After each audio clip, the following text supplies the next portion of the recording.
What's up, friends? Back out in the food forest with a bit of a walkthrough for you. And you can see there's not many leaves left on the trees. We're going to be spreading some wood chips around a little bit over our strawberries to insulate them from that snow and the melting and the re-snow process. That's what can be a little tough on them. Got our pond holding water, saving our floods, keeping it out of the garage, but yet keeping all this water right in the middle of our Zone 2 food forest. Got some grapevines over here real close to the fence. We're going to trim them back a little bit so they don't grow too out of control. And keep 3-4 feet on each side, so some of this stuff right down here will be getting trimmed right off, and we'll just add that back in with the wood chips.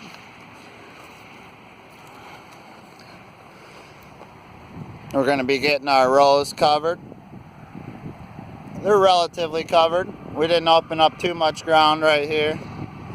But over this way is a little bit more soil exposed.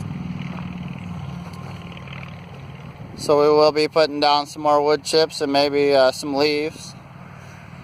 Got our perennial chives going. We're going to run rows of that all around our food forest to help keep that mycorrhizal connection going all winter long and into the spring. Because if you just got wood chips on the ground, you don't have as much mycorrhizal life as you would like in the soil.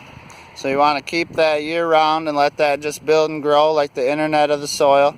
Help them plants communicate with each other and spread nutrients when they need them. Our carrots didn't get as big as we would have liked. So what we're going to do is just leave them in where we have them. And we are going to be harvesting carrot seed next year. And that's the same thing over here. I can show you a little example. We took baby to a whole new level on our baby carrots.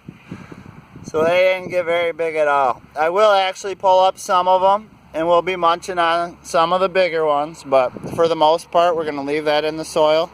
That's going to do two things. It's going to build that mycorrhizal connection for us, and also at the end of next year, like I said, we will have an awful lot of carrot seeds to harvest.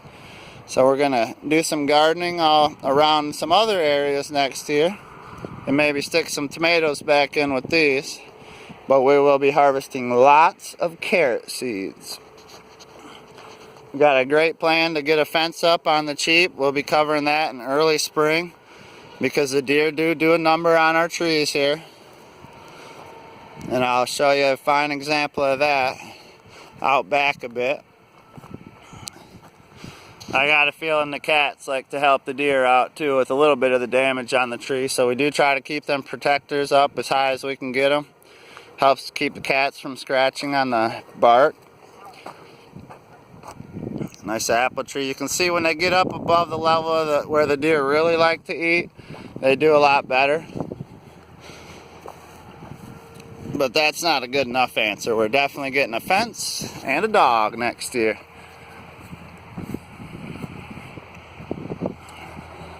Got apple tree, pear tree trimmed right back by the deer. They don't leave much on them. So you can see what happens if you don't protect your trees. That's going to be your first step in the food forest, is to protect your trees with the fence. And a dog will go a long way. Strawberries out back, deer been eating them pretty good. We should cover them with wood chips and that'll keep them protected from the deer for the most part. Here's some evidence. See all these holes is where the deer come through. And let's keep that permaculture mindset going. We're going to say that at least they're adding a little bit of nitrogen and a little bit of nutrients to the soil. But that's not a good enough trade because they're taking down our trees big time. So they'll be kept out of here. We're continuing our process even through the cold months of the year when we get a chance to come out and work.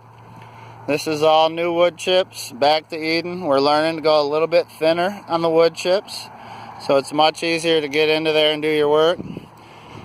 But we're going a little bit thicker on the newspaper and the cardboard so we know for sure that the grass is matted out. This peach tree was getting up real nice above the level of where the deer are giving it a problem. but they also come in, not only eat the trees, they rub their antlers on them. So all the way around this tree we got some serious damage. Now I'm willing to think and willing to say that we'll probably be cutting this tree out next year. I don't think it's going to make it through our harder Michigan winters with no protection on the bark right here. If anybody's got any good ideas to possibly protect that, maybe save that tree, let me know, but I don't think it's going to happen. So we're not going to worry about it. We got a good plan to get a fence up on the cheap. And also what we're doing in our trenches is we're filling them with wood chips. And this will still hold an awful lot of water, but it's going to level it out. And what we're going to do is make this a nice walking pathway. So we'll walk right there. We'll cover this, and this is going to end up being a bit of a raised mound right here. So that'll help a little bit with our cold, wet springs to get them plants up and out of that water a little bit. And we might also raise our rows up a couple inches. Everything out here is somewhat covered. We want to protect that soil through the winter. But if we need to, we'll add a little bit more wood chips. It looks like out back we're alright. We did let some stuff go to seed. I would like to come out and harvest some of this cilantro seed, but there's definitely a lot falling in place. So hopefully just on its own, you can see some of them little seeds down there. So hopefully them will come back on their own. But it's not a bad idea to harvest some, so we got some for sure for next spring. Just trying to get everything done. Only so much time, so let's do what we can. This is an example here that we did cover. How you can do a quick garden. This is growing right on top of grass before it even died off. Now we did plant most of this lettuce for the deer, it seems like, but that's alright. And that's going to get covered a bit more. We don't want to leave that soil exposed. Just tossed out some of the carrots that we didn't eat. Unfortunately, we didn't get to all of them, but might as well add that right back to the soil. We're going to put a little bit more wood chips down around the base of these trees to protect the roots because we got them raised up a bit. So we want to keep a good layer of wood chips around all our trees here. And looking at this peach tree reminds me it's getting really close. If we're going to, well, we are going to spray with a little bit of copper-based organic spray to help keep peach leaf curl away. So that'll be one of our next steps here in the food forest. We're going to do that around Thanksgiving, New Year's, and Valentine's Day. And hopefully have no peach leaf curl next year. Nice strong peach trees, and a couple other ones might need that spray as well. They're coming back over to a different trench. Found this at the bottom of my wood chip pile. So kind of hard to spread that out. But we're going to also cover that with chips and have a walkway over here. But it'll be kind of like a bit of a hugelkultur method as this breaks down, and you can see it was already breaking down in that pile. So that'll break down and provide nutrients for a long time to the soil over here. So yeah, that's all we did. We moved that big log. We got some more grass covered for next year. We can open up some more gardening space. We're going to keep doing that. Get some nice walkways in so we don't have this little trench out here. Pretty easy to fall into it if you're not paying attention. So it's not a bad idea. We'll get that all leveled off. It'll be a little bit safer to walk around out here. And we're also going to take advantage of the dam that we built. And we're going to turn this into a raised bed. So yeah, I think that's about what I wanted to cover. I hope you got something good out of that. Remember to keep them perennials going as much as you can. We do want to get raspberries between the trees and run chives and rows all around.